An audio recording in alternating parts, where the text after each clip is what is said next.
Assalamualaikum warahmatullahi wabarakatuh. Halo semuanya, apa kabar?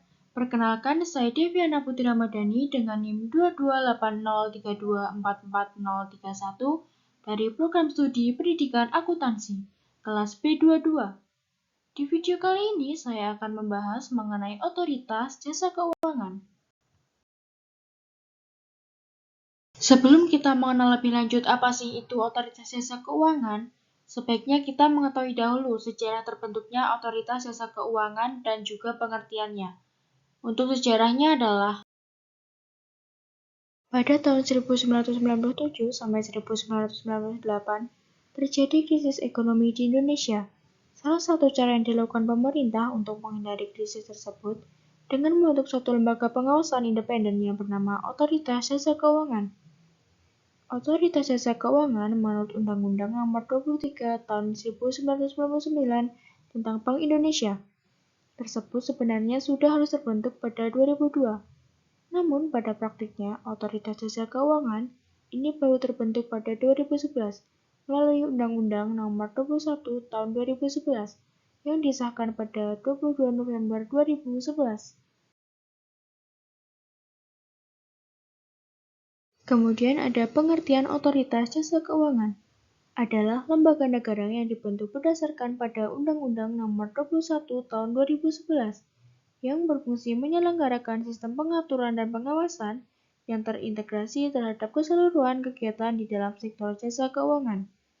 Otoritas jasa keuangan merupakan lembaga yang independen dan bebas dari campur tangan pihak lain, yang mempunyai fungsi, tugas, dan wewenang, pengaturan, pengawasan, pemeriksaan, dan juga penyidikan. Tujuan dan fungsi OJK. Untuk tujuannya adalah mewujudkan sistem keuangan yang stabil dan melindungi kepentingan masyarakat. Sektor keuangan harus diatur secara teratur, adil, transparan, dan akuntabel. Untuk fungsinya adalah menyelenggarakan sistem pengaturan dan pengawasan yang terintegrasi terhadap keseluruhan kegiatan di dalam sektor jasa keuangan. Kemudian ada tugas dari Otoritas Jasa Keuangan. Tugas Otoritas Jasa Keuangan adalah melaksanakan pengaturan dan pengawasan terhadap 1. Kegiatan jasa keuangan di sektor perbankan. 2. Kegiatan jasa keuangan di sektor pasar modal. Dan yang terakhir ada kegiatan jasa keuangan di sektor perasuransian, dana pensiun, lembaga pembiayaan, dan juga lembaga jasa keuangan lainnya. Ada 3 wewenang otoritas jasa keuangan. Yang pertama, wewenang otoritas jasa keuangan dalam tugas peraturan dan pengawasan jasa keuangan di sektor perbankan. Terdiri atas pengaturan dan pengawasan mengenai kelembagaan bank, pengaturan dan pengawasan mengenai kesehatan bank, dan juga pengaturan dan pengawasan mengenai aspek kehati-hatian bank. Yang kedua, wewenang otoritas jasa keuangan dalam tugas pengaturan lembaga bank dan non-bank. Yang pertama, menetapkan peraturan pelaksana Undang-Undang Republik Indonesia Nomor 21 Tahun 2011 tentang Otoritas Jasa Keuangan. Menetapkan peraturan perundang-undangan di sektor jasa keuangan dan juga menetapkan peraturan dan keputusan Otoritas Jasa Keuangan.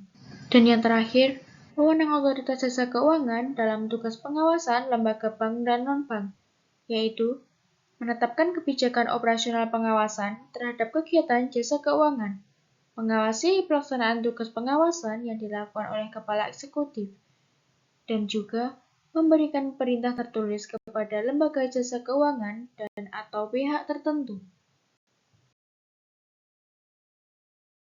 Selanjutnya ada visi dan misi dari Otoritas Jasa Keuangan. Visinya adalah menjadi lembaga pengawas industri jasa keuangan yang terpercaya, melindungi kepentingan konsumen dan masyarakat, dan mampu mewujudkan industri jasa keuangan menjadi pilar perekonomian nasional yang berdaya saing global serta dapat memajukan kesejahteraan umum. Sedangkan misinya adalah yang pertama, mewujudkan terselenggaranya seluruh kegiatan di dalam sektor jasa keuangan secara teratur, adil, transparan, dan akuntabel. Yang kedua, mewujudkan sistem keuangan yang tumbuh secara berkelanjutan dan stabil. Dan yang ketiga, melindungi kepentingan konsumen dan masyarakat. Dari pemaparan mengenai otoritas jasa keuangan tadi, dapat kita tarik kesimpulan bahwa otoritas jasa keuangan adalah lembaga negara yang dibentuk berdasarkan pada Undang-Undang Nomor 21 Tahun 2011 yang berfungsi menyelenggarakan sistem pengaturan dan pengawasan yang terintegrasi terhadap keseluruhan kegiatan di dalam sektor jasa keuangan. Otoritas jasa keuangan ini didirikan untuk menggantikan peran BPOM LK dan merupakan lembaga independen dan bebas dari campur tangan pihak lain, yang mempunyai fungsi, tugas, dan wewenang pengaturan, pengawasan, pemeriksaan, dan juga penyidikan. Selesai sudah materi mengenai otoritas jasa keuangan. Terima kasih telah menonton, dan semoga apa yang saya sampaikan bermanfaat bagi kita semua. Wassalamualaikum warahmatullahi wabarakatuh.